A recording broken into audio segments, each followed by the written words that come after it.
Assalamualaikum warahmatullahi wabarakatuh. Selamat siang dan salam sejahtera bagi kita semua. Puji syukur kita panjatkan kepada Allah Subhanahu wa Ta'ala yang telah memberikan rahmat dan karunia-Nya sehingga kita dapat berkumpul secara virtual dalam keadaan sehat walafiat tanpa kurang satu apapun. Tak lupa salawat serta salam kita panjatkan kepada baginda dan panglima kita Nabi Muhammad SAW yang telah membawa Islam dari zaman kegelapan menuju zaman terang benderang seperti saat ini. Sebelum memulai acara, izinkan kami untuk memperkenalkan diri. Perkenalkan, nama aku Ren Aditya Masuda Prasnanda dan rekan saya Alia Nur Azizah sebagai Master of Ceremony sekaligus moderator yang akan memandu kegiatan ini dari awal hingga akhir. Yang kami hormati Bapak Sidik Setiawan selaku Kepala Prodi Ilmu Komunikasi dan Saudara Habib Nurrahman selaku Ketua Himpunan Mahasiswa Ilmu Komunikasi, serta yang kami banggakan seluruh hadirin yang sudah ikut serta pada. Semoga amin ya robbal alamin. Mari kita awali acara pada siang hari ini dengan membaca basmalah bersama-sama. Bismillahirrahmanirrahim. Memasuki acara yang pertama yaitu pemutaran lagu Indonesia Raya, Sang Surya, dan Mars Mahasiswa. Para hadirin diharapkan bisa bersikap.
sejarah manusia.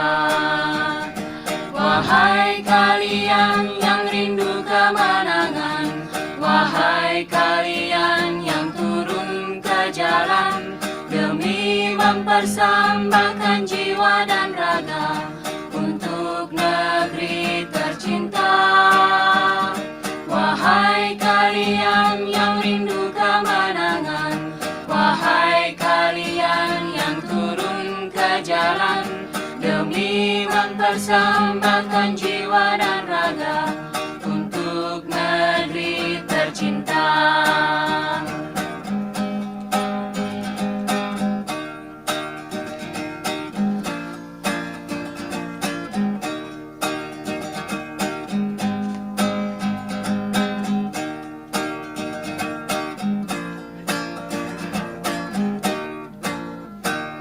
Kepada para mahasiswa yang merindukan kejayaan, kepada rakyat yang kebingungan di persimpangan jalan, kepada pewaris peradaban yang telah menggoreskan sebuah catatan kebanggaan di lembar sejarah manusia.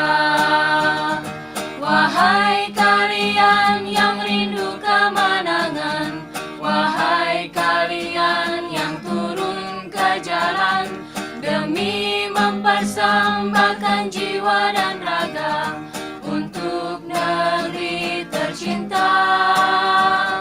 Wahai kalian yang rindu kemenangan, wahai kalian yang turun ke jalan demi mempersembahkan jiwa dan raga untuk negeri tercinta, untuk negeri tercinta.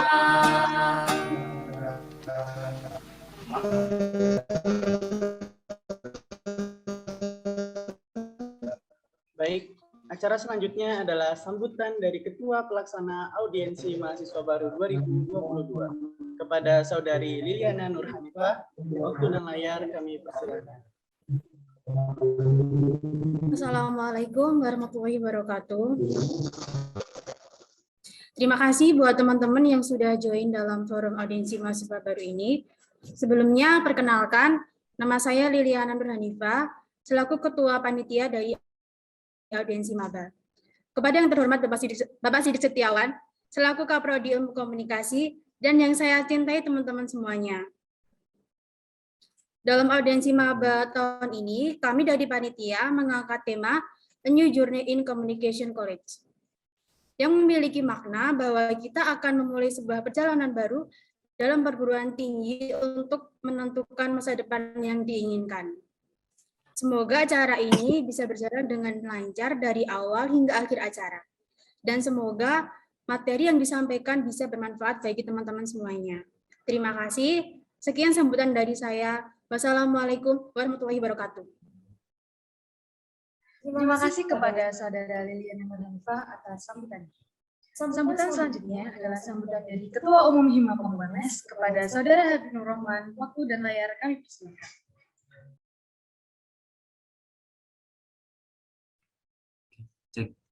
Cek, bismillah. Assalamualaikum warahmatullahi wabarakatuh.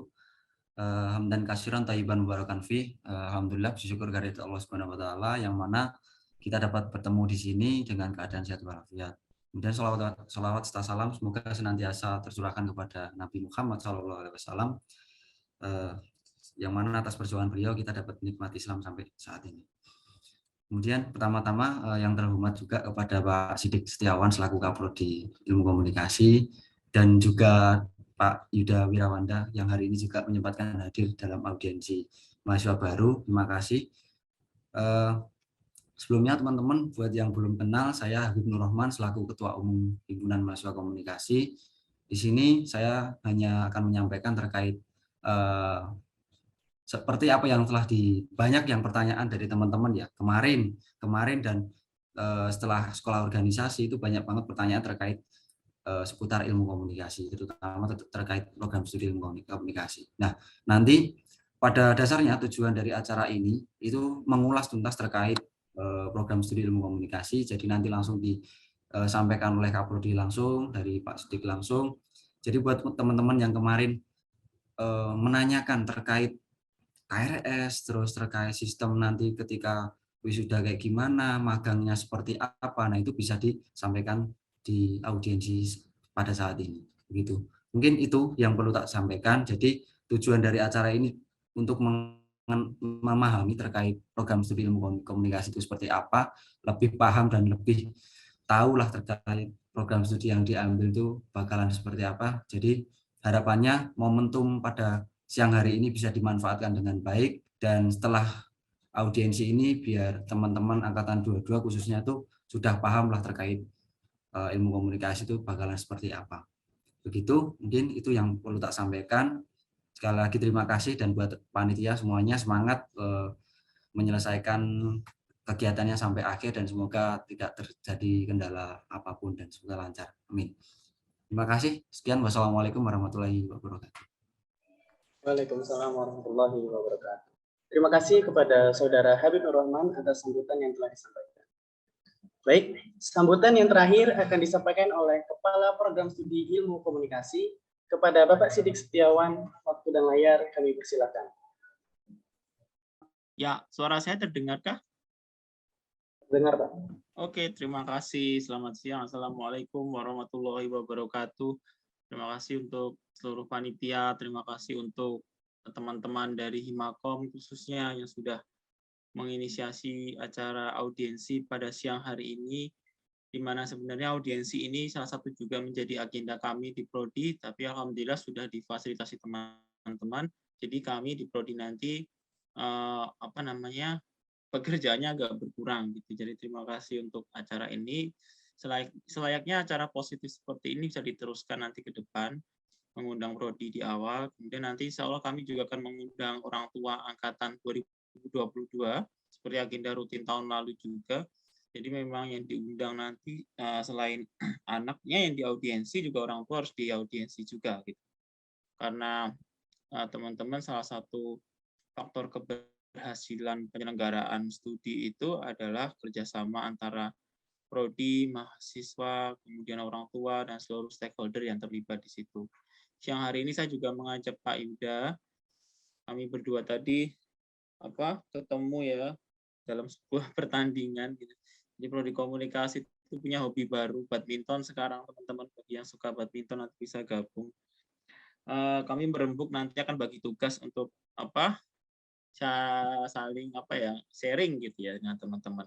Jadi semoga nanti proses sharingnya berjalan lancar, tanya jawab nanti berlangsung dengan baik, dan semoga apa yang kita sampaikan nanti dapat berguna untuk pelaksanaan studi teman-teman paling tidak 4 tahun ke depan. Gitu. Terima kasih. Saya tutup. Wassalamualaikum warahmatullahi wabarakatuh. Terima kasih kepada Bapak Sidik Setiawan atas sambutannya. Memasuki acara ini pada siang hari ini, dimohon untuk Bapak Sidik Setiawan selaku Kepala Program Studi Ilmu Komunikasi untuk menyampaikan materi. Untuk Bapak Sidik Setiawan, waktu dan layar kami persilakan.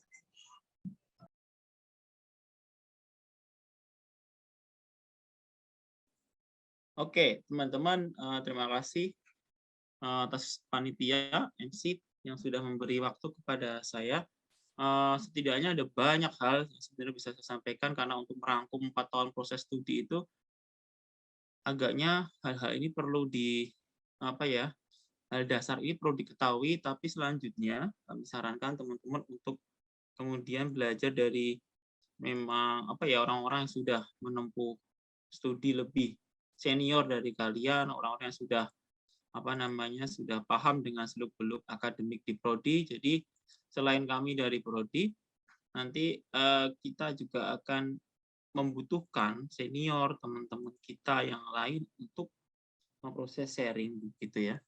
Berhubungan dengan sharing itu, ini host masih belum memberikan akses saya untuk screen share, jadi saya mungkin bisa diberi akses dulu sebelum saya nge-share beberapa materi.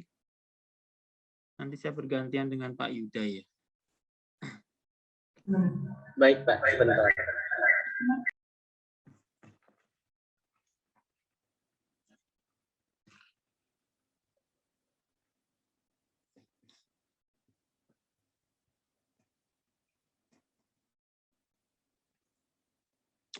Oke. Oke, teman-teman. Jadi paling tidak ada beberapa hal yang bisa saya breakdown dari materi-materi nanti, audiensi nanti. Satu tentang apa itu bimbing akademik, kemudian kurikulum, konsentrasi, SKS, KRS, kemudian skripsi, masa studi, learning management system, dan biro-biro yang terlibat di UMS. Teman-teman, materi ini pernah saya sampaikan kemarin di program Fakultaria, tapi kesempatannya karena waktunya cukup pendek, jadi hari ini insya Allah bisa kita diskusikan beberapa hal ini, gitu ya. Jadi terkait yang pertama, apa itu pembimbing akademik? Pembimbing akademik adalah dosen yang ditunjuk oleh prodi untuk menjadi semacam wali kelas teman-teman nanti ketika menempuh studi di prodi ilmu komunikasi UMS. Siapa dosennya? Belum dibagi oleh prodi. Kenapa? Karena pertimbangannya teman-teman 2022 ini baru semester 1 dan baru akan membutuhkan PA dalam hal terkait penentuan KRS atau evaluasi masa studi nanti di semester 3. Semester 1 dan 2 ini masih dipaketkan oleh prodi. Kemudian semester 3 kalian sudah mandiri menghitung berapa indeks prestasi semester saya di semester tersebut, kemudian saya bisa ngambil berapa SKS gitu ya. Nah, pembimbing akademik ini biasanya mengampu beberapa puluh mahasiswa dalam satu angkatan. Misalkan saya, ini gambarannya seperti ini ya. Saya ini mengampu mahasiswa angkatan 2016, 17, 20, dan 21. Ini layar start saya sudah nampak ya, teman-teman ya. Di sini ada angkatan-angkatan yang saya bimbing. Angkatan-angkatan ini seiring waktu dia akan berkurang, tapi juga ada juga yang tetap atau menghilang gitu. Jadi tugas PA itu salah satunya mengidentifikasi siapa saja mahasiswa yang stuck proses studinya di setiap semester. Makanya proses bimbingan KRS itu adalah hal yang sangat penting. Kenapa? Karena Anda akan bertemu dengan PA, mendiskusikan studi Anda, memberi masukan tentang bagaimana pengelolaan pembelajaran di prodi, bagaimana SKS itu harus diambil, bagaimana proses berjalannya kuliah semester lalu, siapa saja dosen yang nggak pernah datang, misalkan, dan sebagainya, itu bisa disampaikan ke PA. Jadi saya pikir hierarki atau urutannya itu kalau teman-teman bertanya itu bisa pertama ke PA dulu, kemudian naik ke ke Kaprodi, kemudian ya bisa naik lagi ke fakultas kalau diperlukan. Jadi jangan langsung motong ke shortcut ke Kaprodi gitu. Jadi Anda bisa tanya ke teman, PA, atau gimana. Jadi seringkali karena sering nanya ke loncat ke Kaprodi, saya kembalikan lagi, silahkan baca panduannya dan sebagainya. Karena panduan itu insya Allah sudah tersedia. Dan untuk kabar-kabar yang katanya itu silahkan dikonfirmasi ke dosen. Gitu ya. Kemudian tadi misalkan saya membimbing 23 mahasiswa, listnya sudah muncul di sini. Ini list mahasiswa-mahasiswa yang masih aktif KRS-an. Kalau Anda lihat di sini SKS-nya ini tinggal 6666, artinya dia sudah proses skripsi. Kalau sudah proses skripsi, tinggal ngambil 6 SKS. Ada yang 2 SKS, tinggal kurang 2, ada yang masih 8, ada yang 18. Nah, ini angkatan 16. Angkatan 2020, kakak tingkat kalian nih kebanyakan ngambil rata-rata 23 sampai 24 SKS. Ada Hafid juga di sini, ada Melati dan lain-lain ya yang saat ini di Himakom ini namanya pasti ada di sini. Nah, ini yang saya bimbing angkatan 2020 jadi PA saya. Jadi ketika ketemu dengan PA jangan sampai izin ya. Diupayakan datang. Pak, kalau saya nggak bisa datang, ya silahkan Anda membuat surat kuasa untuk teman lain Anda datang untuk ngambil nilai Anda untuk mendapatkan saran bimbingan akademik seperti itu. Karena semua sistem sudah terkomputerisasi di sini, ya saya pikir menjadi lebih praktis dan lebih mudah. Gambarannya sebentar. Nah ini, setiap mahasiswa itu track record-nya ada di sini ya. Jadi misalkan satu nama saya klik itu, jadikan contoh ya. Mas Fatur Rozi Haikal ini misalkan. Saya bisa melihat KHS setiap semesternya seperti apa. Mohon maaf kalau ada nilai yang terdisplay nanti ya. Nah kayak gini. Ada E-nya. Pernah datang. Nih. Ini list nilai yang muncul di setiap semester yang ada di setiap mahasiswa. Jadi ketika nama kalian sudah muncul di STAR, maka ada ini.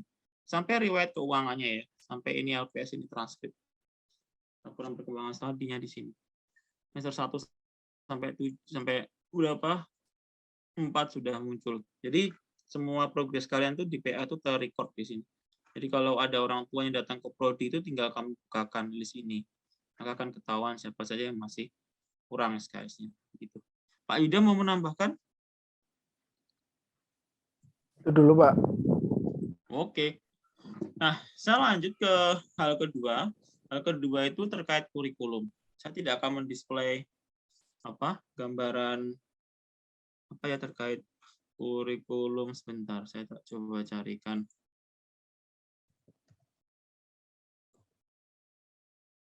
Saya mau menunjukkan struktur kurikulum kita itu seperti apa sebenarnya ya.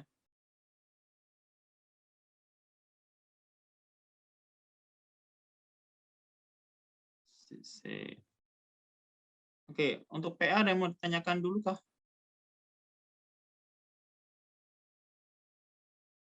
Bertanyakan untuk PA? Oke.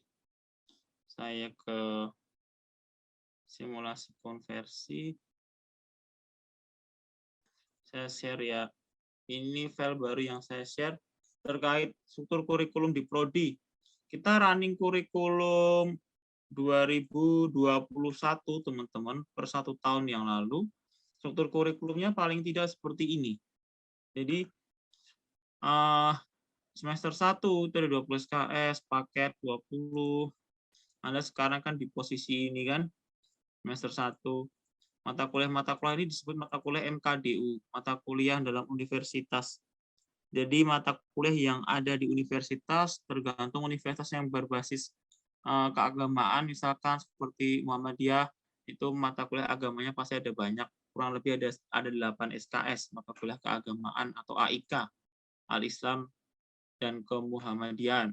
Anda sekarang di posisi ini, kalau tidak salah ini Sobron ya, sebentar lagi mungkin Anda akan melewati itu, bagaimana bentuk Sobron, tanyakan ke kakak tingkat kalian, kakak tingkat yang Sobronnya offline, yang Sobronnya online mungkin akan berbeda gitu. Sobronku Zoom gitu ya, jadi beda, tanyakan yang offline karena kalian insya Allah sudah offline. Nah ini EAP ini jadi momok ya katanya ya, karena persiapan untuk web gitu teman-teman. Kemudian aku konconan juga karo Farandito, covernya jarang loh. Ya aku nih jadi mau apa cuy? Oke, di mute coy. Oke. Kita ke sini nanti makin ke sini Anda akan ngambil banyak mata kuliah ya, dua-dua. Jadi logikanya kalau teman-teman itu konsisten bisa ngambil 20, 19, Anda bisa, dan sekarang dimungkinkan bisa ngambil ini ya, mata kuliah penulisan ilmiah itu di semester 5, bareng sama kuantitatif, Anda bisa ngambil bisa ngambil skripsi di semester 6. Jadi lulus lebih cepat 3,5 tahun itu sekarang sangat mudah dengan perombakan kurikulum dan dengan diterapkannya program outcome based education atau luaran berbasis luaran berbasis saya bilang ya produk gitu ya, kayak Haki dan lain-lain itu dia merupakan bentuk alternatif. Jadi sekarang mahasiswa itu bisa bisa dapat nilai skripsi tanpa ujian skripsi gitu. Nah, makin ke sini itu beban mata kuliah kalian tuh bisa sangat dipengaruhi oleh indeks prestasi semester. Jadi kalau di aturan universitas itu misalkan akan bisa ngambil berapa SKS begitu ya. Sebagai contoh, wait. Ini coba saya share lagi. Ini adalah gambaran IP dan SKS berapa SKS yang bisa Anda tempuh. Contoh, seorang mahasiswa pada semester 2 pada semester 2 dia mendapatkan IP misalkan 3,3. Berarti di semester 3 dia dapat 24 SKS maksimal. 24 SKS itu apa saja? Ya nanti tergantung pada mata kuliah yang ditawarkan pada semester gasal. Kan ada di semester genap tuh, semester 2. Paket terakhir kan di semester 2. Semester 3 akan ngambil berapa? Bisa ambil 24. Pak, padahal tadi di simulasi kurikulum itu kan semester 3 cuma 20. Saya bisa ngambil mata kuliah semester 5 dong. Ya bisa gitu. Jadi kalau kalian makin bagus IP-nya, maka sebenarnya kalian sedang menabung banyak kelebihan SKS untuk ngambil nilai-nilai di semester-semester atas gitu ya. Jadi kalau sisa 4 buat ngambil semester 5 kayak gitu terus, atau ngambil mata kuliah pilihan. Di prodi itu ada yang disebut mata kuliah pilihan, teman-teman. Mata kuliah pilihan itu apa sih? Mata kuliah pilihan itu jenisnya ada ini. Cukup diambil 6 SKS, settingannya adalah 2 SKS semuanya, sampai lulus Anda cuma butuh 6. Jadi nggak usah ngambil 8, apalagi 10. Ya, jadi cukup 6 saja. Silahkan ambil ketika tadi saya bilang SKS Anda itu banyak sisanya, ya ke depan Anda bisa ngambil ini lebih cepat. Kemudian, yang menarik dari prodi ini sekarang adalah adanya peminatan. Di semester 4 Anda mulai terpisah menjadi 2 kubu, peminatan PR dan peminatan broadcasting. Gambarannya saat ini di prodi itu peminat broadcast itu lebih sedikit dibandingkan peminat PR. Pak, dasar apa yang menentukan saya akan memilih peminatan itu? Dasarnya banyak, bisa kesukaan Anda, kompetensi yang Anda harapkan nanti ketika lulus, kemudian saya nanti mau membidik pasar kerja di bidang apa, saya sukanya apa. Ini menentukan mahasiswa itu ngambil PR atau broadcast. Mata kuliah yang akan diambil kan beda-beda tuh. Semester 4 mulai dipisah, semester 5 ini harus diambil ya semuanya. Fotografi terapan, reportase, kemudian konten media, produksi film, dan seterusnya. Sampai nanti kalian selesai dengan jumlah total SKS 144 SKS minimal dan 148 SKS maksimal sesuai dengan standar mutu di UMS. Begitu. Sampai di sini ada yang dipertanyakan? Sudah? Oke. Saya lanjut ini panduan apa? Ini standar penilaian ya. Tadi kok ada +1 itu apa sih, Pak? Selama pandemi kemarin jumlah SKS-nya tambah 1, teman-teman. Kalau di standar mutu ini kan nggak ada ya. Tapi selama pandemi kemarin untuk mempercepat proses studi itu, kalian bisa ngambil +1. Jadi tambah bonus. Yang harusnya bisa misalkan 22 bisa ngambil ini. Dan tadi standarnya kan diturunkan ya, nggak sampai 3. Kan tadi 3,2, di sini padahal 3,5. Jadi saya pikir ini bentuk keringanan ya, bisa dimanfaatkan. Ini dilihat masa belajar maksimal S1 itu 7 tahun, tapi opsi ini jangan diambil. Ya, 7 tahun, lepas dari 4 tahun itu sudah menjadi beban di prodi. Jadi ya wis cukup 4 tahun saja gitu. Sisanya silakan berkarir di luar. Kemudian ini jumlah masuk dan sebagainya tadi sudah disyaratkan di setiap mata kuliah ya. Sudah masuk berapa kali, kemudian boleh izin atau bolos berapa kali. Nah, yang baru adalah standar penilaian pembelajaran. Jangan tanya ini filenya bisa didapat enggak. Filenya ini sifatnya rahasia, enggak bisa di-download, cuma bisa di-view. Nah, standar penilaian kita ini naik. Yang awalnya dulu dapat A itu berapa ya Pak Ida? 77. 77. Sekarang dapat A itu 80. Baru bisa dapat A. Kenapa? Katanya alasannya adalah kualitas UMS yang sudah naik perlu dibarengi dengan standarisasi penilaian yang naik. Jadi kemarin itu banyak nilai yang loh kok tiba-tiba aku sidik ya gitu ya. Karena memang requirement-nya naik kayak gini. Gitu. Jadi termasuk kemarin itu mata kuliah tertentu yang masuk mata kuliah saya yang saya menilai itu kok nilainya pada jatuh. Kenapa ya? Ternyata nilai di Anums itu, jadi ada dosen itu kan masukkan nilai akhir itu di aplikasi ya kayak Excel, seperti emang Excel sih. Aplikasi Excel nanti diunggah di starnya dosen, maka kemudian akan muncul nilai itu di star kalian. Nilai saya itu berapa sih? Nah itu masa deg-degannya mahasiswa itu di situ ketika nilai sudah keluar. Nah masalah nilai ini teman-teman ada proses transparansi nilai. Kalau kira-kira nilai Anda tidak puas atau ada pertanyaan, setiap dosen itu wajib untuk membuat waktu transparansi nilai, biasanya selang beberapa hari sebelum masa akhir unggah nilai. Jadi masa yudisium itu biasanya dosen akan mulai mengunggah nilai. Kalau ada protes, teman-teman boleh meminta hak untuk transparansi nilai. Gitu. Jadi untuk nilai sudah clear ya, seperti itu. Kenapa kok nilainya naik? Ya karena memang ada hal seperti itu yang diminta oleh universitas terkait standarisasi penilaian. Nah, Pak, saya pengen lulus cum laude. Apa sih syarat cum laude? Cum laude itu apa sih? Besok kan UMS wisuda itu. Alhamdulillah komunikasi meluluskan ini rekor Pak katanya Pak. Kita lulus 93 mahasiswa komunikasi. Tuh. Yang sebelumnya hanya 10, 15, 20, sekarang kita bisa 93.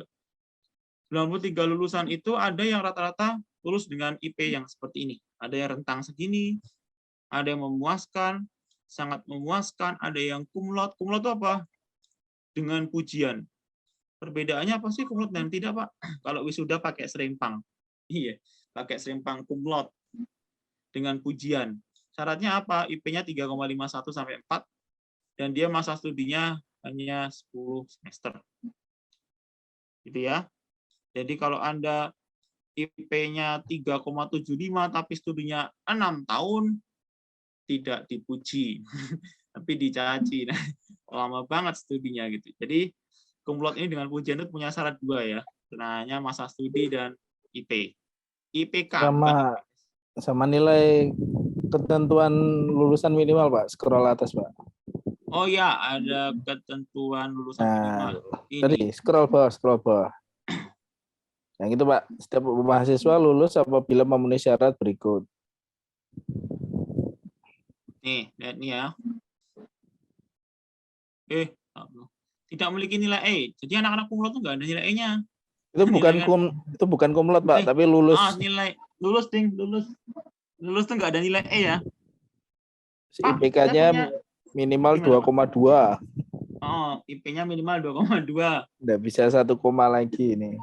Iya, jangan. Pak, saya punya syarat cukup dengan 1 koma. 1 koma buat apa gitu? 2 koma lah. Jangan ya 3 koma lah. Ilmu sosial kalau ngelamar kerja nanti IP-nya kok 2 koma itu ya. 2,2 apalagi wah mepet. Seluruh beban belajar ditempuh maksimal minimal 7 semester, 3,5 tahun ya. Kemudian tidak memiliki nilai E. Jadi kalau E itu wajib mengulang. Kalau D, Pak. Nah, D ini unik ya. D itu maksimal 14 SKS dari total SKS yang kamu tempuh. Kalau Anda punya koleksi nilai D itu, wah, untuk memperindah transkrip misalkan, tidak hanya A, B, C, tapi saya lengkapi dengan D, Pak. Iya, ya monggo. Gitu. 14 SKS ya total itu. Tapi ada nilai minimum MKDU, Studi Islam, Muhammadiyah, Pancasila, dan Kewarganegaraan itu adalah C. Sama metode kalau di prodi mungkin ya. Nah, kalau di prodi itu ada metode penelitian itu yang nggak boleh D lah. PI apalagi itu nggak boleh D. Jadi ini teman-teman tak kasih tahu. Skripsi juga jangan D lah. Iya, ujian ulang kalau D itu. Tak kasih bocoran nih mata kuliah yang ditakutkan mahasiswa senior kalian tuh di sini namanya penulisan ilmiah. Ini mata kuliah berjenjang ya, wajib lulus. Jadi kalau kalian sekarang sedang menempuh MP kualitatif dan kalian itu lulus salah satu kualitatif maupun kuantitatif, Anda bisa ngambil PI. penulisan ilmiah. Jadi kalau sudah ada aroma-aroma PI itu biasanya senior-senior itu wah alergi gitu ya, atau menjauh. Tanya aja itu PI itu kayak apa Mas? Nggak ada yang mau jawab. Ya PI itu horor gitu. Nah, tapi PI sekarang itu menarik karena PI itu luarannya adalah naskah seminar proposal. Jadi nyicil gawean skripsi. Yang biasanya seminar proposal itu di akhir saat mengerjakan skripsi, tapi sekarang dimajukan menjadi luaran PI.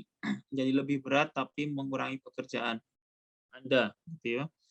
Kemudian harapannya dari situ apa? Harapannya adalah kalian bisa publish ke jurnal, kalian bisa ikut proceeding internasional dan lain-lain. Kemudian kalau lulus MP kualitatif atau MP kuantitatif bisa ambil PI. Nggak lulus PI, nggak iso ambil skripsi. Gitu ya, tolong diingat-ingat mata kuliah PI ini. Ini mata kuliah apa sih Pak? Menulis calon skripsi Anda. Jadi sebenarnya PI ini bisa disiapkan saat Anda menempuh MP kualitatif, kuantitatif, maupun MP sosial, metode penelitian sosial. Jadi kalau judul Anda inline itu misalkan dengan ini, MPS, kuanti-kuali, punya judul masing-masing, katakanlah, wah itu sudah cicil pekerjaan. Jadi sebenarnya memikirkan skripsi itu bisa dimulai dari semester berapa nih? 3 bahkan ya. Judul topik atau cara berpikir ilmiah Anda bisa dimulai dari situ. Terkait penelitian. Oke, ada pertanyaan? Atau nanti pertanyaan di belakang? Panitia. Gimana? Nah, di belakang. Saya lanjut terus.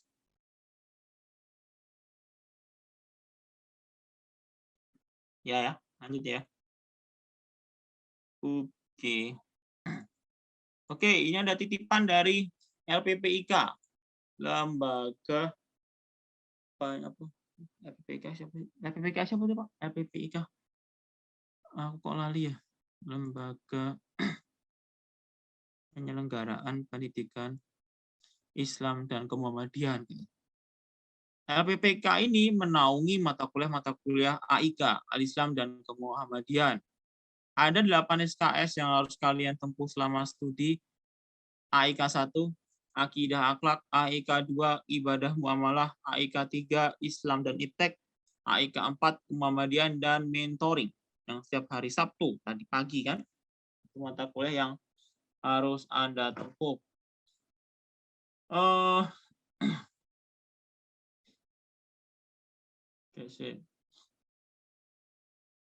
Oke, kemudian selanjutnya kemarin ketika rakor dengan Kaprodi itu ada syarat seperti ini. Syarat mengambil matkul Islam dan Iptek AIK 3 itu harus lulus baca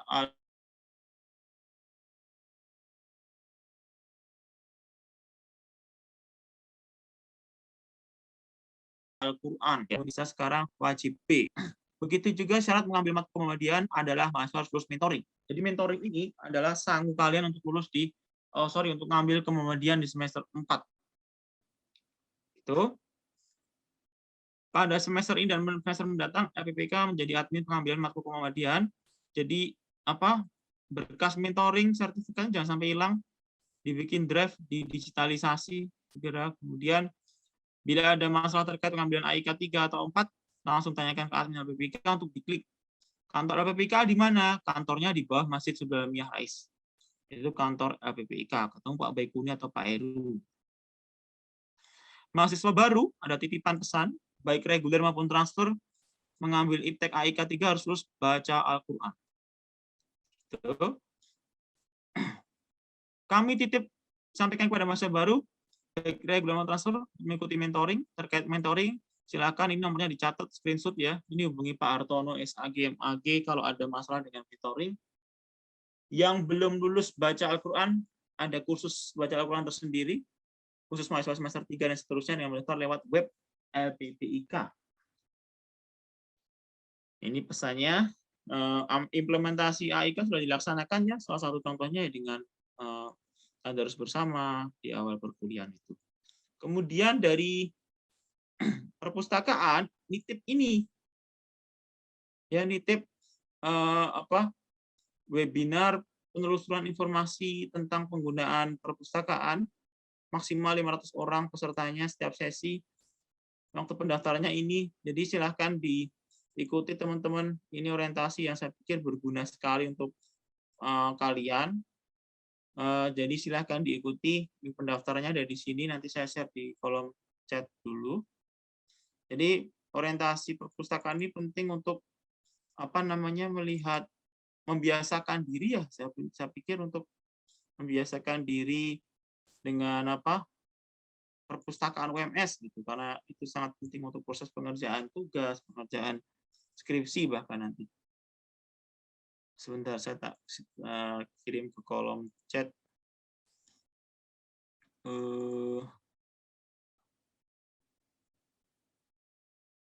CC ya. Pak Yuda mau nambahkan sesuatu? Belum, Pak. Kok nambah toh, Pak? Nunggu ada yang nanya dulu nih. Ya, ini aja ya. Ini pendaftaran. Sok, ikuti. Terus, oke, kita ke pengambilan KRS. Kepanduan STAR ya, Pak, kita ya. Ini. STAR itu apa? STAR adalah sistem terpadu akademik miliknya UMS, di mana mahasiswa akan mengakses riwayat pendidikannya, nilai-nilai yang pernah ditempuh, KHS, transkrip, semuanya ada di STAR. STAR sangat penting juga untuk prodi memantau perkembangan studi, seperti saya contohkan di awal tadi. Alamat STAR mahasiswa itu ada di mana? Tetap sama ya, star.ums.ac.id. Nanti akan login dengan NIM UMS atau Google Mail yang terintegrasi dengan NIM kalian itu. Kalau ada masalah dengan akun itu, silahkan kontak ke Biro IT yang ada di Walidah. Biro Administrasi Akademik ini lantai 2. Teman-teman kalau nanya nilai, nanya apapun, jangan ke BAA. Nanti BAA marah-marahnya ke saya. Pak, kok mahasiswa nanya nilai ke sini? BAA itu punya helpdesk atau helpdesk itu kan bagian depan yang bantu masalah akademis itu. Jangan masuk ke dalam. Ke dalam itu nggak ada staff gitu. Anda cukup ke depan aja. Kalau ada masalah memang tidak bisa dihandle oleh prodi itu. Tapi prinsipnya semua masalah akademis, nilai dan sebagainya itu yang handle prodi. Jadi kalau ada pertanyaan ke BAA itu lewatnya prodi. Prodi ke BAA, bukan kalian ke BAA.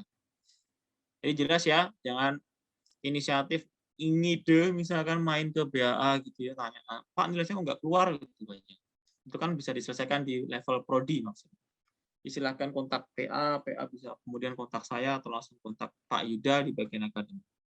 Oke, alamatnya ini. Kemudian login STAR, caranya ya gampang. Masukkan ini, kemudian username password ya. Ada masalah ke Biro IT, lantai 4. Dan ini dashboardnya mahasiswa beda sama dashboardnya kami ya, dosen.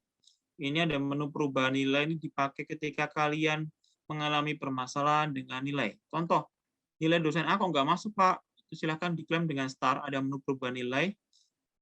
Klaimnya lewat ini, pilih yang menu melalui dosen. Dosen akan mengunggah, biasanya dosen akan memberikan Excel-nya, Excel nilai itu yang berisi nama kalian, yang versi yang benar. Excel itu akan Anda unggah sebagai bukti ya Pak ya? Iya. Ya jadi teman-teman 2021 nanti di kita itu ada masa unggah nilai ya. Jadi masa unggah nilai itu biasanya sekitar beberapa hari setelah UAS, ujian akhir semester. Jadi setelah masa unggah nilai ini berakhir, di hari terakhir tersebut teman-teman bisa ngecek nilainya. Kalau nilai teman-teman itu tidak ada, kemungkinannya cuma 2, antara memang tidak ada nilainya atau mungkin dosen salah menginput nilai, sehingga teman-teman bisa langsung kemudian menghubungi dosen pengampu untuk memastikan hal tersebut. Begitu. Kalau teman-teman nggak ikut UAS ya pasti nggak keluar nilainya ya, jadi nggak usah ditanyakan. Ya kalau di kita itu peraturannya salah satunya adalah teman-teman harus mengikuti UAS. Nggak mengikuti UTS ya nilainya paling kurang ya, tapi kalau nggak ikut UAS itu nilai akhirnya nanti tidak akan keluar gitu. Betul. Jadi nek ra melu UAS ya mesti nggak lulus toh Mas ya atau Mbak ya. Jadi kalau nggak ikut UAS ya pastikan nggak lulus karena komponen nilai UAS itu kan cukup tinggi ya, sangat tinggi bahkan. Jadi kalau tidak mengikuti UAS ya otomatis nggak masuk gitu ya. Nilainya pasti ada yang kosong gitu komponennya. Jadi tolong diperhatikan masalah nilai untuk ikut UAS itu kan apa namanya syaratnya presentasi itu harus memenuhi gitu. Nah, saya coba share ya. Salah satu contohnya itu kayak gini. Ini adalah namanya Excel Anums. Anums ini punya dosen masing-masing. Mereka punya masing-masing kayak gini ya. Misalkan ini nilai PI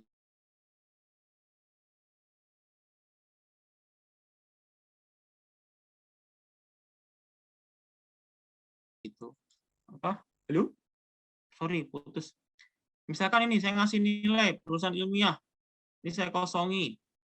Ini remedi, deh. Sorry, ini remedi. Misalkan UTS itu berapa persen, UAS berapa persen, nah ini tergantung kontrak perkuliahan di awal. Tugas 1, tugas 2, mereka akan dikonversi secara otomatis jadi nilai ini. Kemudian nanti setiap kelas tuh akan ada sebaran kayak gitu.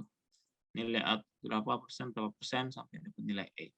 Jadi ini akan kita unggah ke STAR, kemudian akan muncul di tempat kalian. Nah, terjadi misalkan saya belum unggah UAS, mahasiswanya ikut, misalkan ikut UAS, Pak nilai UASnya kok nggak ada ya, saya ikut. Oh ternyata lembar jawabnya nyelip, ketemu. Nah, ini Excel biasanya akan saya ubah dengan memberikan nilai UAS yang sudah muncul, misalkan 78. Keluar BC yang awalnya strip kan jadi BC. Nah, kemudian ini akan saya print, saya tanda tangani, mahasiswa akan dapat file tanda tangan, dia akan unggah ke STAR. STAR-nya mahasiswa yang tadi akan mengunggah bukti yang saya berikan kepada dia. Kemudian sudah nanti akan diklaim, dosen akan ngeklik, setuju, prodi akan ngeklik, BAA, operator, sudah nanti akan muncul di transkrip kalian. Begitu. Yang lain-lain ini SKPI ini kalau mau lulus nanti, SKPI ditarik biasanya dari data tolong teman-teman kalau baru semester 1 sampai ke depan nanti tolong diikuti semua bentuk pelatihan, bootcamp, atau apapun yang menunjang kompetensi kalian. Seminar-seminar jangan dibanyakin lah ya, beberapa kali ikut aja yang sesuai kompetensi. Kalau memang suka dengan hal lain ya bisa diikuti, tapi sertifikatnya mungkin tidak membantu untuk kompetensi di komunikasi ya. Jadi saran saya ikut bootcamp, ikut pelatihan apapun yang pokoknya menunjang nanti ketika kalian lulus, itu HRD itu akan lihat, oh ini pengalamannya banyak. Begitu, kemudian ini KHS dan lain-lainnya, jadwal kuliah, kemudian virtual account ini terkait pembayaran, kemudian ini tagihan ini urusannya dengan BAK ya kan, Biro Administrasi Keuangan. Masalah tagihan itu silahkan diperhatikan keuangan kalian. Pak, untuk tagihan itu biasanya gimana Pak? 10 SKS dulu ya? Ya Pak, minimal. Ya, besok reservasi terus bayar, nanti 10 SKS selanjutnya akan dibayar sebelum UAS ya Pak? Maksimal. Ya, sisanya. Saya sebelum UAS. Jadi kalau Pak, saya belum punya dana untuk bayar, bagaimana? Silakan ke BAK minta surat dispensasi keuangan. KRS, prodi itu punya jadwal pengisian KRS akan ditentukan oleh universitas, tapi prodi punya mengajukan penjadwalan gitu ya, mulai kapan sampai kapan, timeline-nya seperti itu. Kemudian syaratnya telah membayar SPP, otomatis dia bisa reservasi, kemudian bisa ngisi SKS-nya, kemudian dikonsultasikan dengan dosen pembimbing akademik. Kami, dosen pembimbing akademik, akan memvalidasi mata kuliah yang kalian ambil. Sebagai contoh, kalau saya bentuk validasinya kayak apa, itu kayak di sini. Validasi KRS, misalkan nama ini, Kurnia Pratiwi, ambil 6. Udah tak klik setuju, karena ini di luar masa KRS, dia nggak ada tombol setujui. Nanti, tanggal 19 kayaknya itu kan masa revisi KRS. Masa revisi KRS itu diperbolehkan untuk apa saja Pak Yuda? Ini kalau teman-teman mungkin kalau di semester 1 ini tidak ada yang perlu direvisi ya. Jadi revisi nanti bisa dilakukan teman-teman Ini bagi teman-teman yang jadwalnya bertabrakan dengan mata kuliah lain ya. Jadi kalau jadwalnya ternyata ada berbarengan dengan mata kuliah lain, nanti bisa direvisi secara mandiri di masa revisi ya, dengan mengontak dosen PA terlebih dahulu ya. Nanti kalau kuota kelasnya penuh bisa menghubungi prodi ya untuk kemudian menambah kuotanya jika kemudian mata kuliah teman-teman tersebut bertabrakan antara 1-2 mata kuliah. Begitu. Oke, jadi nggak boleh nambah mata kuliah ya Pak ya? Kalau nambah mungkin masih bisa ya Pak. Kalau sebelumnya sudah pernah KRS mungkin karena 1-2 hal, misalnya mata kuliah yang diambil di awal tidak jadi diadakan kayak gitu. Oh iya. Atau mungkin sebenarnya dia sudah bisa PI tapi belum KRS PI karena lupa atau karena nggak tahu kenapa itu. Mungkin bisa dikasih itulah untuk kemudian agar bisa segera mengambil mata kuliah tersebut. Oke. Di masa revisi kan silakan kontak dosen ya.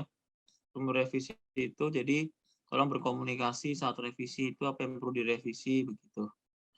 Kemudian untuk merevisi ini letaknya di PA ya teman-teman ya, di PA. Jadi memang tidak kita umumkan, tapi nanti langsung kontak secara personal ke PA terkait apa saja yang kalian akan revisi SKS-nya. Kemudian kelasnya. Next lagi tadi kemana tadi ini? Ketentuannya ini ya, tadi sudah. Kemudian mahasiswa semester 2 masih di KRS-kan mandiri dengan KRS paket. Semester 3 ke atas sudah mandiri dengan ngeklik dan minta validasi persetujuan dari PA. Biasanya kalau sudah pada ngambil SKS itu kemudian pada WA di grupnya PA itu, Pak, saya sudah fix minta divalidasi. Nah, teman-teman itu akan dimasukkan di kelas A semua sekarang. Jadi nggak boleh milih kelas. Yang membagi kelas itu adalah prodi, itu kemudian dari itu kemudian kita nanti akan dibagi ya, sudah di A semua kan dibuka kelasnya dibagi biar menghindari pada milih-milih ya. Kelas ini karena apa? Karena biar ketemu sama ini begitu. Jadi terbukti ya kemarin hetiknya itu tidak terjadi karena sudah bisa dibagi langsung oleh prodi. Kemudian ini cara memilih, tambah reservasi, kemudian akan muncul biasanya settingan mata kuliah yang akan diambil.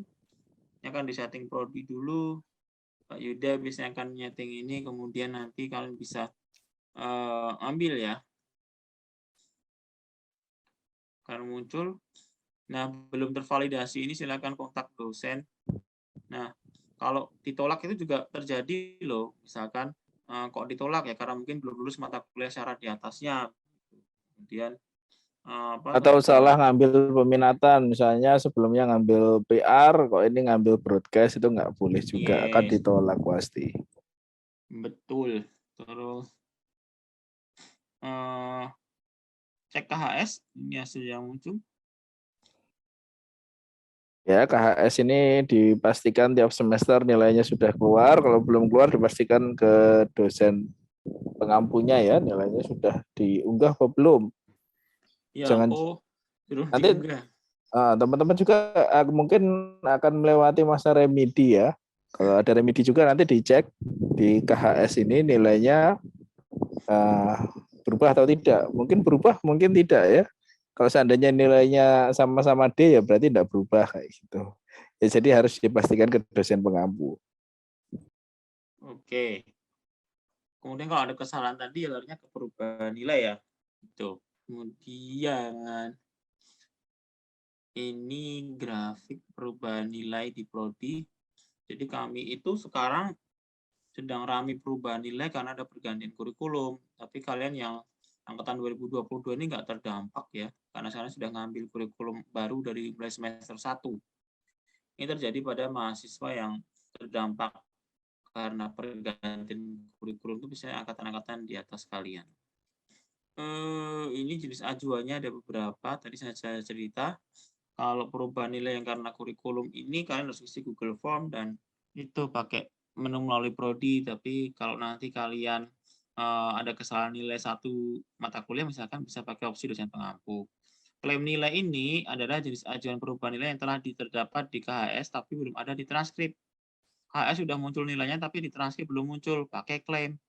Kalau di KHS belum muncul, kalian pakai klaim, nggak bakal muncul di transkrip, belum ada gitu ya.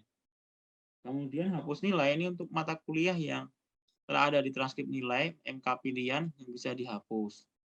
Misalkan kelebihan itu diajukan penghapusan nilai. Karena SKS-nya tadi maksimal 148 ya, minimal 144. Surat keterangan aktif kuliah bisa diunduh di sini. Pengajuan layanan BAA ini biasanya diminta teman-teman yang orang tuanya PNS, minta surat keterangan aktif kuliah atau sedang mengurus beasiswa.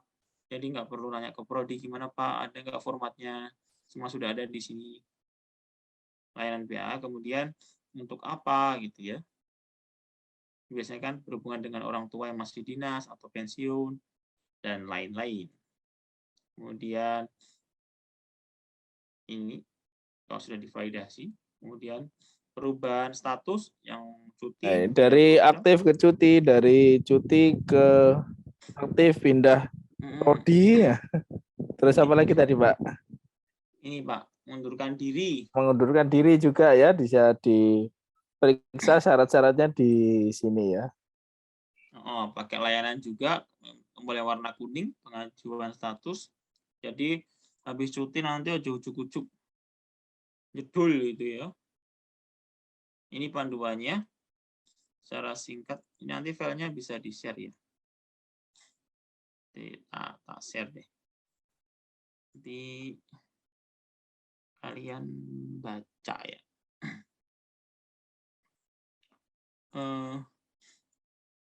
Sudah. Kemudian ini terkait status, mendownload form perubahan status, melengkapi data diri, ada beberapa syarat, kemudian scan, upload, kemudian pengajuan berhasil, konfirmasi ke keuangan, TU fakultas, dan perpustakaan,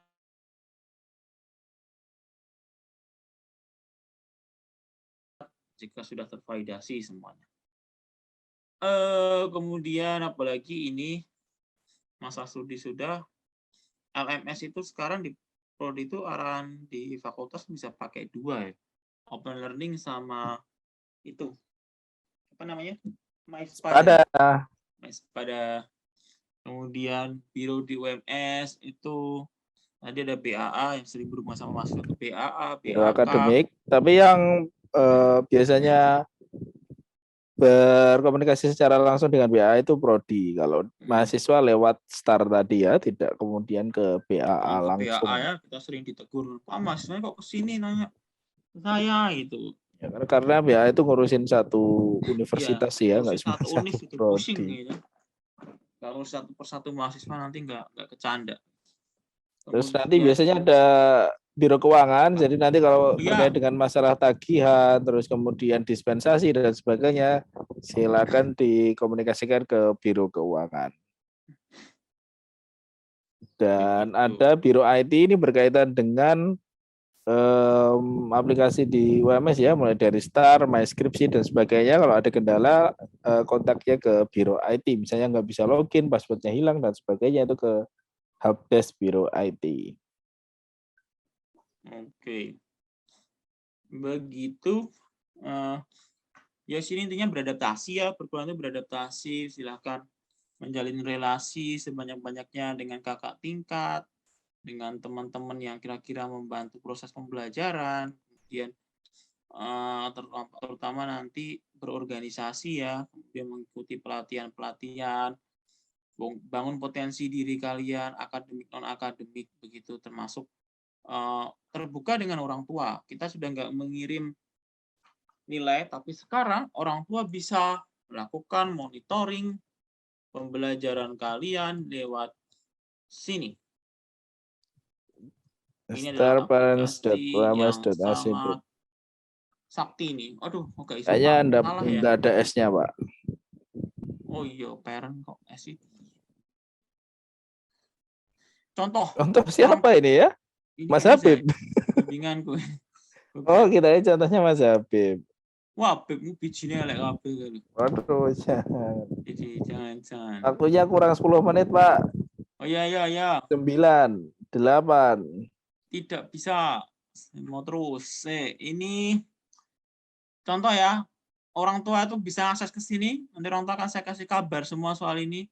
Start parents, masukkan NIM. Passwordnya apa? Passwordnya NIM juga. Nggak bisa ganti password ya. Password NIM, ID NIM, kemudian login. Maka akan muncul profil ini. Ini bimbingan skripsi dulu, sudah lulus. Terus kita bisa melihat statusnya KHS-nya anak-anakku tuh biji semester saiki piro to gitu, misalkan habis ternyata semesteran nilainya kayak gini gitu ya. Kemudian semester besok berapa lagi toh? Dapat kayak gini gitu. Jadi orang tua bisa monitoring gitu. Termasuk keuangan. Ini saya nemukan kasus ya. Mahasiswa tuh bilangnya mau wisuda, mau lulus, tapi setelah saya cek itu dia SKS-nya masih kurang banyak.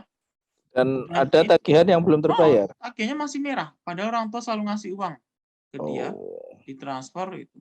Cewek itu, saya ibunya telepon. Jadi teman-teman tidak bisa kemudian dengan klaim sudah bayar, kalau kemudian di sini ada status tagihannya. Iya, merah itu biasanya. Belum terbayar. Iya. Jadi orang tua diberitahu ya ini. Untuk start parent ini kalau jangan disembunyikan. Jangan disembunyikan. Ya diajari kalau perlu. Nah kalau merah itu biasanya ada tagihan. Pak, kalau saya remedi kok nggak ikut ada tagihan gitu ya. Itu kan biasanya konfirmasi ke prodi untuk dibatalkan. Kita sudah batalkan ya Pak ya, tapi tagihan masih muncul tuh dulu gimana Pak? Oke, pembatalan remedi ini sesuai dengan jadwalnya ya, sebelum kemudian kita set dan kita validasi remedinya. Kalau kemudian remedinya sudah kita set pengampu, jadwal dan lain-lain, tentu nggak bisa dibatalkan ya, kayak teman-teman pesan makanannya sudah dimasakkan gitu kan, masuk Arab di cancel ya kan gitu. Sama seperti teman-teman sudah daftar kuliah itu kan, walaupun teman-teman nggak ikut kuliah kan tagihannya tetap. Sama seperti remedi, walaupun teman-teman nggak ikut remedi, tapi kalau tidak dibatalkan ya tagihannya akan tetap ada. Gitu. Termasuk itu ya Pak, ngurus cuti itu kalau emang nggak kuliah ngurus cuti aja, gitu. Jangan dibiarkan tagihannya jalan. Cuti itu kan bayarnya sekitar 500.000 nih nggak salah Pak ya. 500.000 untuk mengaktifkan cuti, kemudian nanti dianggap cuti. Kemudian ya nanti tagihannya bisa nggak berjalan gitu. Kalau ketika beberapa kasus tagihannya jalan terus dia nggak ada kabar gitu, hilang, tetap tertagih dong. Kalau dia mau balik lagi dia harus melunasi itu dulu. Kemudian ini contoh gambaran kalau mau lulus nanti tuh biayanya kayak gini ya, sebanyak ini. Jadi tolong dana dari orang tua kalian tuh dimanfaatkan sebaik-baiknya secara bertanggung jawab. Ya, uang sebanyak ini tuh sama dengan amanah ke kalian ya, untuk kemudian bisa digunakan sebaik-baiknya. Untuk apa? Untuk bekal kalian juga.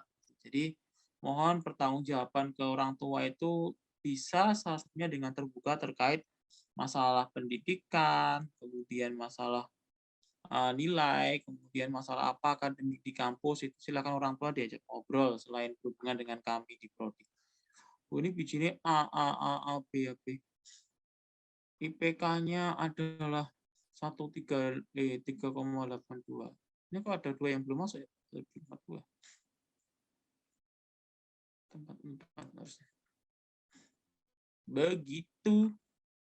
Saya sudah, dan Pak Yuda Sampun sudah tinggal 5 detik ini sepertinya. Silakan ini agenda selanjutnya. Kami undur diri karena sudah lelah. Monggo balik ke panitia.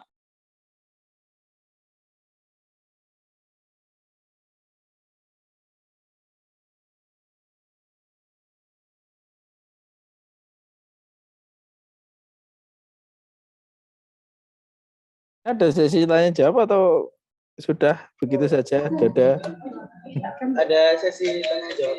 Ada. Ayo sok sedang. Baik, terima kasih kepada Pak Sidik telah menyampaikan beberapa materinya. Bagi teman-teman partisipan yang mungkin ada beberapa pertanyaan, bisa langsung raise hand aja atau bisa lewat kolom chat. Mungkin kalau dari teman-teman masih ada yang kurang paham atau belum jelas, bisa ditanyakan lewat chat atau bisa raise-in ya.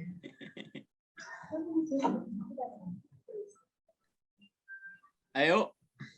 Yuk teman-teman bertanya. Spotlight kamu, Mbak.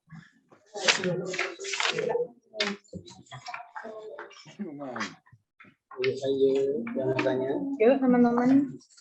Enggak tanya nanti bingungi ibu loh ya.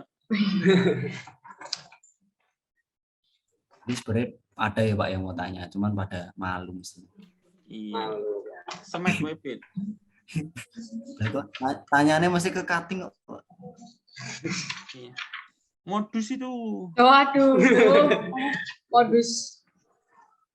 Cuttingnya itu tidak lebih mengerti daripada yang bertanya ya.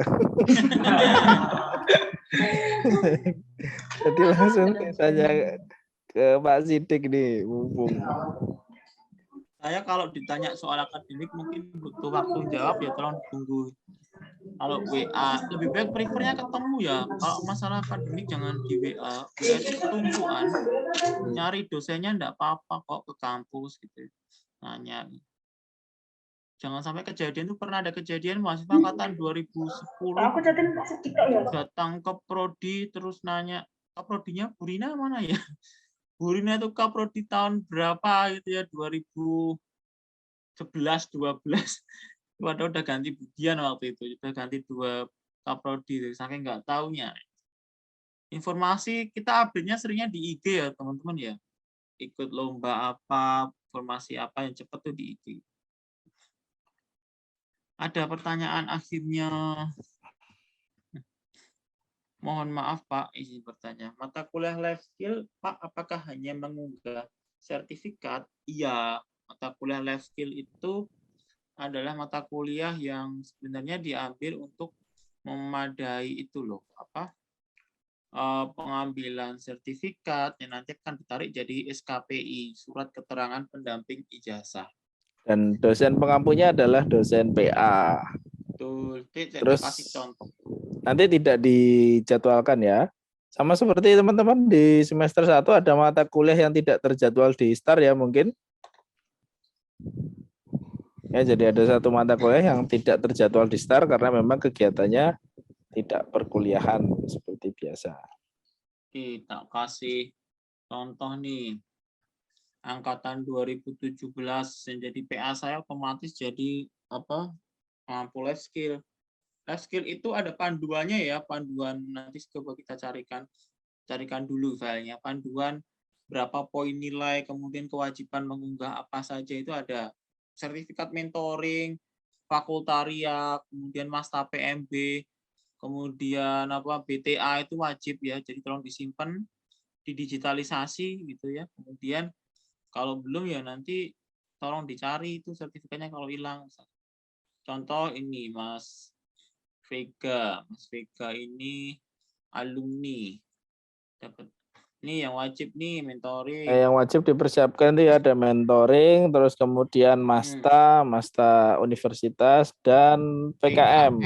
Ya, jangan PKM sampai wajib tidak. Ya. PKM dan tentu saja KKN ya, magang itu ya harus ada. Luar mata kuliah KSP, komunikasi sosial pembangunan itu biasanya arahnya ke PKM. Jadi ya jangan ada yang bingung, Pak PKM itu di mana bikinnya gitu ya. Bikin sendiri, tim sendiri boleh, tapi biasanya kita cantolkan di luar mata kuliah KSP. Tuh. Ini wajib ya, termasuk kemudian magang. Ini kursus-kursus pelatihan ya silakan diikuti. Tapi coba banyak-banyak teman-teman kalian kan ditarik jadi data SKPI ini loh. Contohnya, untuk life skill boleh lah, banyak ya, boleh, biar poinnya tinggi, nanti akan diakumulasikan jadi kayak gini, konversi oleh sistem, 645 dapat A, gitu. Magang itu skornya paling tinggi, 250. Kalau dapat A, dapat A itu. Kalau dapat A 250. Tuh. Jadi kudu magang juga, kemudian, contoh lagi ya, nanti SKPI itu apa sih Pak? SKPI itu nanti bentuknya satu lembar kertas yang akan muncul bersamaan dengan ijazah kalian, berisi aktivitas-aktivitas yang sudah pernah kalian ikuti yang mendukung dengan kompetensi. Nah, ini contoh yang nggak aktif. Jadi tok gitu ya. Keahliannya TOEP. TOEP ini nilainya dikasih gitu ya. Nanti kan akan muncul. Kemudian pernah ikut organisasi apa. Nah, workshop training gitu. Magang itu ada. Kemudian ini yang perlu diperbanyak teman-teman. Jangan sampai kosong dong. Masuk 4 tahun nggak pernah ikut workshop, nggak pernah ikut training. Kebanyakan itu pada ngisi seminar. Gitu. Padahal seminar tak pikir kurang seksi untuk muncul di SKPI gitu. Jadi tampilkan, ya silakan ikut bootcamp. Kan sekarang banyak bootcamp yang gratis. Masuk MBKM nanti. Kemudian apalah bikin project apa gitu. Bisa masuk ke sini. Organisasi ini ikut di kepanitiaan, di Himakom, di Finik, di Kina, BEM dan lain-lain. Ada sampai panjang banyak gitu, saya harus milih opo ki yang menguntungkan gitu ya. Terutama kerjanya nanti dilamar di apa, kemudian sertifikatnya apa, kompetensinya apa, kita harus relevan dengan itu. Kemudian tadi untuk upload nilai ya. Begitu ya Mbak, tadi yang nanya Mbak siapa, Mbak Rosa. Siapa? Mbak Rosa, hati yang tersakiti. Hati yang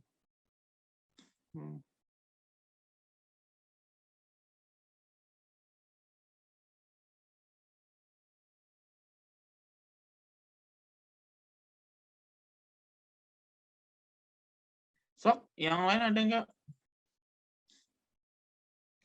Oh, tidak ada. Oh, Ya, masih nanti teman-teman bertanya. mungkin semester 1 nanti mau UTS mau UAS dipersiapkan untuk memperhatikan tata cara pelaksanaan UTS dan UAS ya. Karena mungkin Jangan berbeda pakai ya Google. kesannya. Terus kartu ujian di print seperti itu. Ujian di bawah. Siapa tahu pakai. Maaf belum bisa lagi on cam toh on camera belum bisa on cam. Oke, double degree Pak Sidik. Double degree-nya ini double yang degree itu dari BKUI ya Pak? Yang ke Yongsan sama atau Donga ya? Ya, kita ada 2 mitra itu dari Dan Yongsan. kita ada semacam pembaruan untuk MOA-nya MOU ya. Ya, MOU itu baru diagendakan ke sana di apa? Diupayakan untuk diperbarui.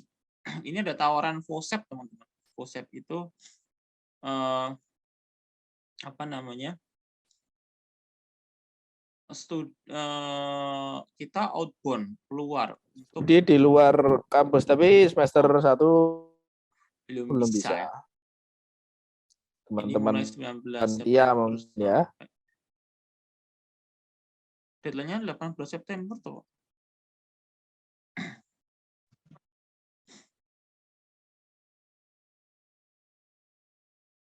Udah ada yang mendaftar belum ya tempat kita? Nggak tahu Pak, belum.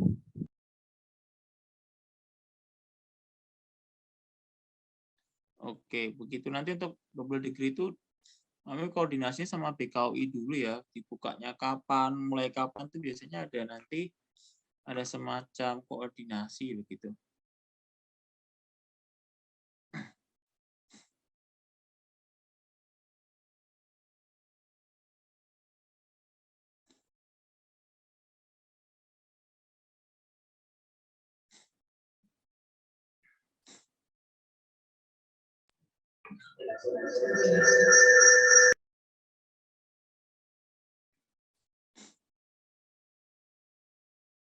Tuh, ada pertanyaan apa tuh? Ya, mungkin dari teman-teman yang lain kalau misal masih ada yang belum dipahami bisa ditanyakan. Aduh, kakak tingkatnya ada yang mau tanyakan. So.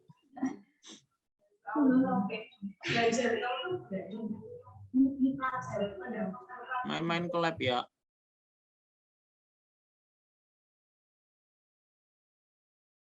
Pak FOSEP ini ditawarkan ke dosen-dosen PAC. Ya Pak, boleh. Ada yang lambat besok.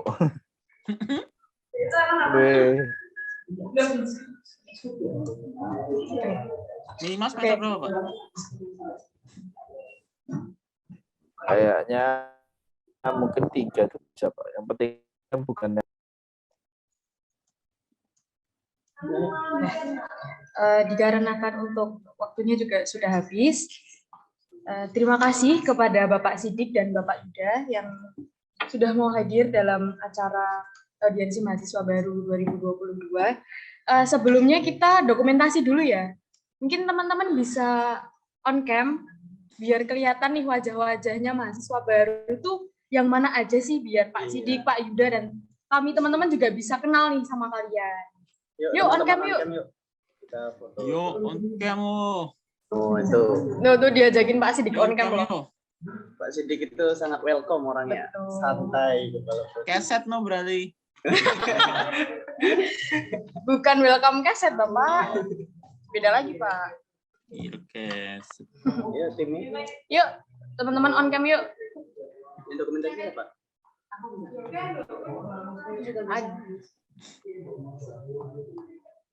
Udah? Oke. Kita hitung ya.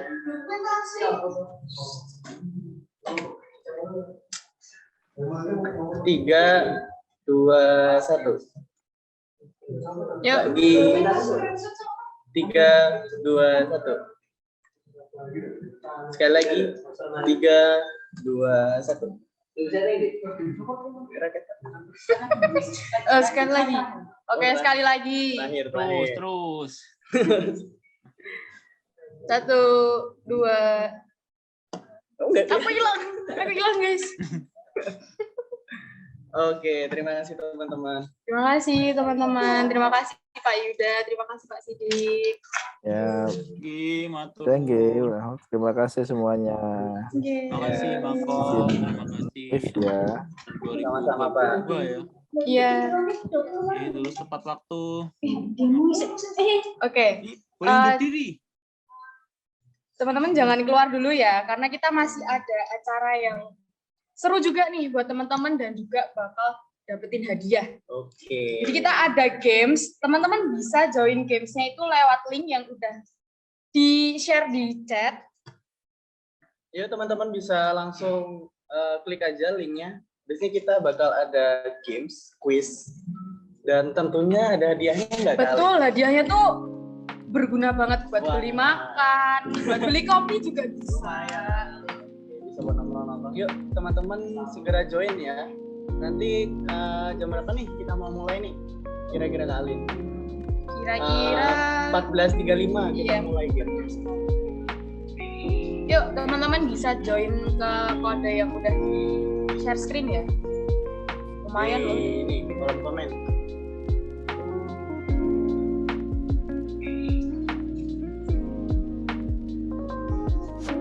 Baru berapa nih yang join? Belum ada yang join. Ayo join dulu. Ayo join.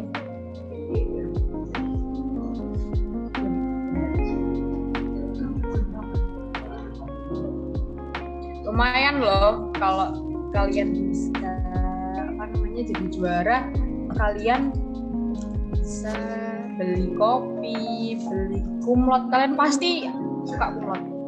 Kalau ada yang belum pernah, kalian harus coba kumlot. Atau enggak flavor ya, Kak? Nak flavor.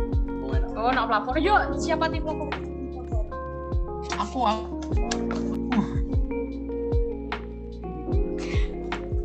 Nanti kita bisa makan flavor bareng, guys. Yuk, segera yuk. Join game. Yuk. Baru 3 orang. Ayo. Pemenangnya nanti bakal mendapatkan hadiah.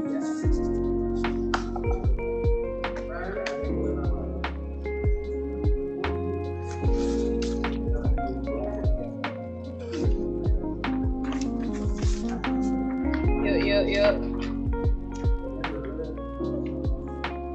3 menit lagi kita mulai ya.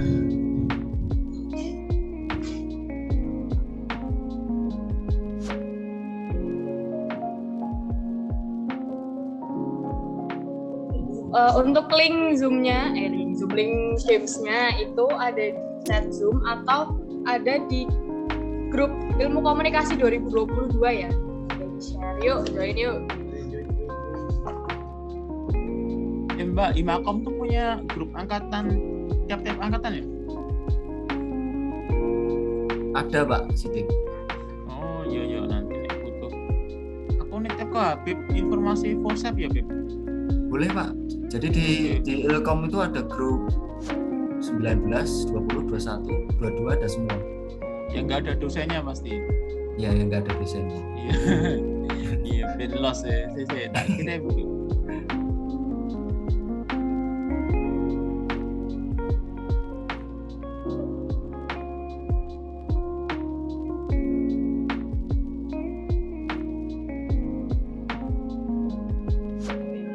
Yuk 2 menit lagi. Ini partisipan udah mulai Pak. 22. Habis games kita bakal ada Kita ada informasi yang sangat menarik.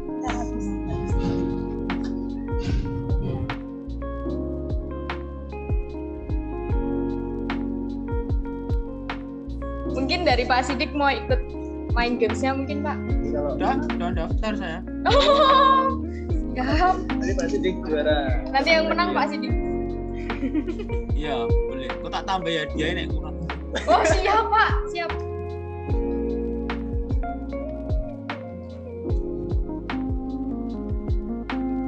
Yuk 1 menit lagi.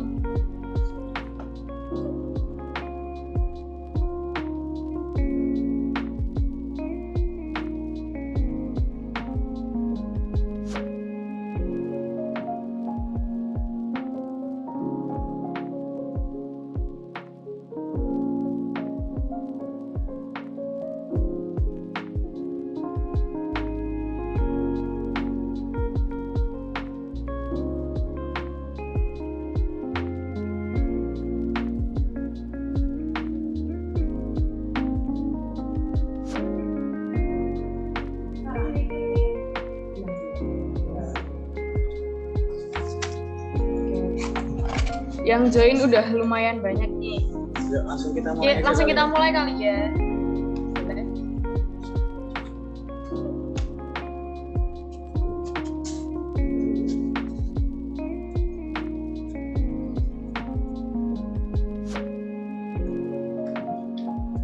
Apa nih soalnya nih?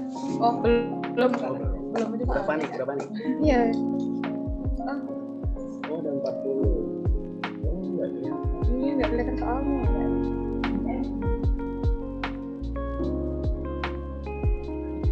Nah, itu.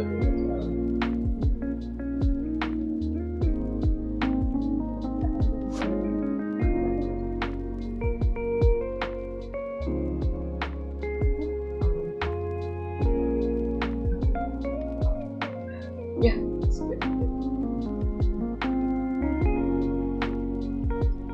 Wah, siapa nih yang jadi nomor 1? Skor tertinggi ada di Amel. Ini kayaknya udah paham tentang Ilkom.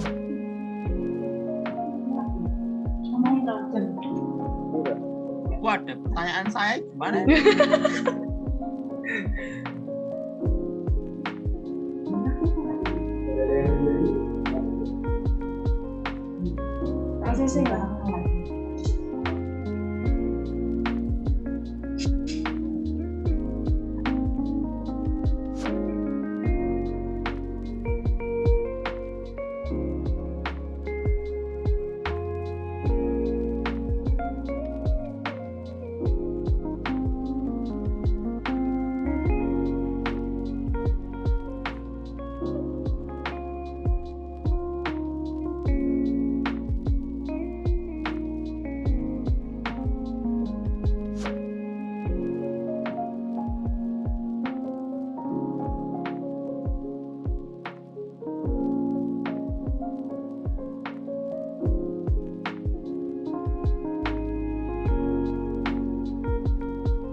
Buat teman-teman nanti kalau udah selesai jangan lupa di screenshot.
Oke teman-teman, ini kita mau end ya. Sudah? Tunggu dulu. Oh, tunggu dulu.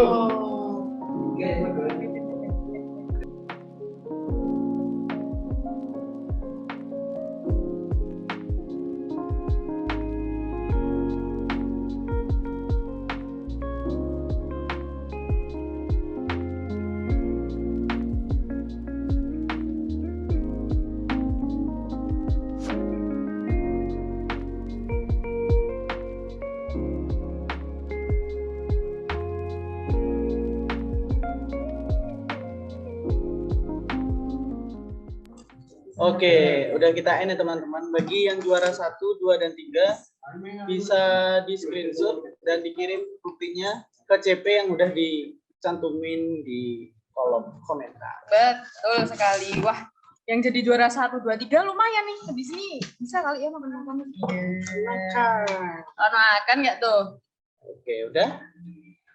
Yuk. Oke teman-teman, kita lanjut ya. Lanjut apa nih? Lanjut setelah games, telah sampailah kita di penghujung acara. Telah kita laksanakan beberapa rangkaian demi rangkaian, sesi demi sesi pada acara audiensi mahasiswa baru 2022 pada siang hari ini. Namun sebelum kita tutup acara pada siang hari ini, izinkan kita berdua untuk menyampaikan beberapa informasi informasi penting nih untuk Betul teman-teman banget. semua. Oke, mungkin yang informasi pertama akan disampaikan oleh Kak Ali. Nah, jadi aku sama Kak Adit nih punya satu informasi penting buat teman-teman, apalagi yang suka ikut sama lomba-lomba nih. Wah, kompetisi ya. Betul banget. Buat yang suka ngomong, kita ada lomba-lomba yang keren banget buat kalian. Nah, yang pertama itu ada acara namanya Trifuego Fest. Kepo nggak sih kalian sama Trifuego Fest? Trifuego Fest, itu festival apa itu kira-kira? Itu ada kompetisi apa di sana? Apa sih Trifuego Fest itu? Jadi Trifuego Fest itu adalah suatu program kerja tahunan yang dimiliki oleh Himakom UMS yang punya 3 rangkaian acara yang menarik dan pastinya asik dan keren banget. Yang pertama itu ada convention, yang kedua ada seminar nasional, yang ketiga ada awarding. Awarding, oke. Berarti yang aku tangkap ini Trifuego Fest memiliki 3 rangkaian besar ya? Betul. Yang pertama ada apa tadi? Convention. Yang kedua ada Seminar nasional. Dia ada puncaknya itu di Awarding. Oke, jadi Trifuego itu adalah acara terbesar yang diselenggarakan oleh Himakom dengan beberapa rangkaian kegiatan. Menarik nih. Jadi Trifuego Fest ini acara yang secara khusus kita persiapkan dengan waktu yang panjang dan terfokus. Kalau boleh tahu nih Kak, apa tuh? Rangkaian 3 itu bisa diperjelas nggak kira-kira? Oke, kan yang pertama tadi kita ada confession nih. Oke. Nah, confession itu kita punya lomba yang asik-asik banget, seru, keren. Di antaranya yang pertama ada e-sport competition, terus ada desain grafis competition, innovative advertising competition, terus ada communication speech communication, dan juga fotografi competition. Oke, banyak lomba-lombanya ya di competition itu ya. Oke, kalau untuk kegiatan yang kedua? Itu ada seminar nasional. Seminar nasional ini nanti pengisinya itu yang jelas materi yang keren, asik, dan juga berpengalaman dalam bidangnya. Oke, terus wah itu 2 kegiatan itu aja udah kayaknya Udah besar asik banget ya. Udah asik banget itu. Mungkin yang terakhir nih kayaknya puncaknya Nah, itu ini di awarding. biasanya yang paling ditunggu-tunggu nih. Kenapa? Karena kan biasanya kita lomba dapat juara tuh, terus dapat hadiah. Nah, kita ada acara awarding di mana acara ini tuh kita yang pasti seru banget karena banyak hiburan, terus banyak hadiah-hadiahnya juga buat teman-teman. Oke, teman-teman semua. Kegiatannya udah di-spill nih sama Kak Alin. Kalau boleh tahu nih Kak, kapan sih timeline-nya itu kira-kira lomba-lombanya itu? Oke, untuk confession sendiri itu pendaftarannya dari tanggal 22 Agustus sampai tanggal 28 September 2022. Terus untuk seminar nasional kemungkinan akan diadakan di bulan Oktober. Nah, yang paling seru dan yang paling terakhir itu ada awarding di tanggal 29 Oktober 2022. Oke, berarti ada masih ada waktu. Iya, masih ada waktu nih buat daftar. Jadi buat teman-teman yang suka e-sport, terus suka ngomong, bisa banget ikut di confession. Oke, itu informasi yang pertama teman-teman. Berarti keren banget nih. Betul. Sayang banget nih kalau misalnya nggak ikut nih. Kalau dapet juara kan juga lumayan ya, siapa tahu bisa jajain teman-temannya gitu. Atau gebetannya. Iya, siapa tahu kan. Biasanya maba-maba nih cinlok ini. Iya, banyak banget cinloknya. Waduh. Oke. Kalau boleh tahu nih kali.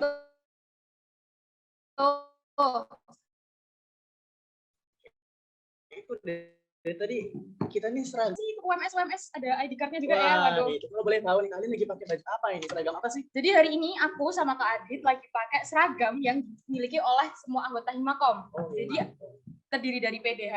PDH itu seragam baju warnanya hitam-hitam, kece banget. Terus juga ada ID card. Wih, keren banget. Berarti kali ini udah lama nih ikut Himakom. Kira-kira berapa bulan ya? Udah berapa lama ya? Udah hampir 1 periode sih kalau aku. Hampir 1 periode. Oke, berarti berpengalaman banget nih. Waduh. Tapi Kak Adit juga pasti berpengalaman. Oke, kalau boleh spill dikit nih kira-kira di divisi Himakom itu ada apa aja sih? Oke, divisi Himakom itu ada 6. Oh, ada 6. Yang pertama itu ada keilmuan dan pengembangan. Yang kedua ada kemahasiswaan. Nah, acara kali ini audiensi mahasiswa baru ini juga salah satu program kerja dari divisi kemahasiswaan. Terus habis itu ada Humas. Ada Humas. Divisinya Kak Adit ya. Divisi aku sendiri. Terus habis itu ada Personalia, minat bakat, dan juga media dan informasi. Oke, terus sudah? Udah dong. Oke, kalau boleh ngobrol lagi nih kira-kira Kak Alin kan udah hampir 1 periode ya Iya, katanya ya. betul. Oke. Pengalaman apa sih yang Kak Alin dapat dari selama Kak Alin ini ikut dalam organisasi Himakom ini? Wah, kalau pengalaman pasti banyak banget ya. Kayak waktu awal-awal tuh kan kita dari SMA itu kayak kurang banget tuh bekal. Gimana sih cara kerja sama orang lain, Iya, terus betul. kerja dalam tim itu kayak gimana kan Iya. belum begitu paham. Nah, waktu kita masuk ke Himakom, kita diajarin tuh caranya kerja sama gimana sih sama teman-teman, terus membangun relasi itu kayak gimana. Terus buat kalian nih yang suka ngomong di depan atau suka MC dan segala macam bisa banget di Himakom. Kayak aku sama Mas Adit nih. Oke, tentunya kita kayak gini tuh itu juga harus melewati beberapa experience pengalaman Betul. gitu, nggak semata-mata kita bisa langsung ngomong kayak gini. Kalau boleh jujur saya emang karena kita ikut Himakom juga ya gitu, Betul. melatih public speaking dan lain-lain. Mungkin teman-teman kalau semisal tertarik dan pengen kepo lebih dalam lagi bisa banget nih join. Karena kalau semisal dipikir-pikir, Apa kalau tuh? semisal kita di kelas itu lebih ke materi ya, Betul. lebih belajar Teori-teori. materi, teori dan lain-lain. Tapi kalau di himpunan komunikasi sendiri itu gimana kita langsung terjun ke lapangan teman-teman, gimana kita melaksanakan proker, bagaimana kita bekerja sama dengan tim, itu sangat dilatih di sini, melatih profesionalitas kayak gitu. Ilmu yang kalian dapetin di Himakom itu belum tentu kalian dapetin di kelas. Di kelas betul. Kalau boleh, kalau pernah dengar nih ada pepatah tuh bilang, kenapa sih kalau di kuliah itu nilainya cuma sampai 4?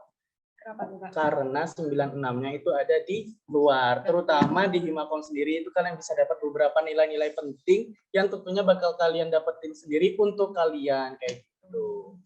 Nih ngomong-ngomong ikut organisasi nih Kak, aku mau ingetin ke teman-teman, jangan lupa buat join ke Himakom UMS. Oke. Karena kan kemarin tuh dengar-dengar katanya pendaftarannya udah ditutup tuh, Kak. Iya, benar tutup. Mungkin teman-teman sayang banget nih mungkin Ini kelupaan untuk belum daftar kayak kan? gitu. Tenang aja nih.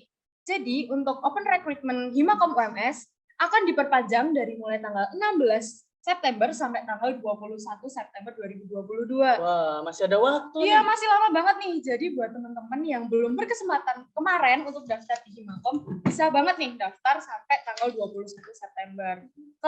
Kalau kalian masih pengen tahu lebih lengkapnya lagi, bisa cek di @himakom_1. Oke, ayo teman-teman 2022 join ya nanti ketemu sama kita. Iya, nanti ketemu sama Mas Adit sama ketemu sama aku. sama Kak Alin. Oke, nanti kita sharing-sharing bareng gitu. Menambah relasi juga ya. Kita jadi kenal sama Kati, kita punya relasi. Oke, baiklah, telah sampailah kita di penghujung acara. Kami ucapkan terima kasih yang sebesar-besarnya kepada semua teman-teman yang telah mengikuti acara ini dari awal hingga akhir. Semoga apa yang sudah disampaikan, apa yang sudah dipaparkan kepada teman-teman semua pada hari ini bisa bermanfaat untuk kita semua. Akhir kata, saya Adit Dan aku Alin. selaku Master of Ceremony undur diri. Mohon maaf jika terdapat beberapa kesalahan kata. Wassalamualaikum warahmatullahi wabarakatuh.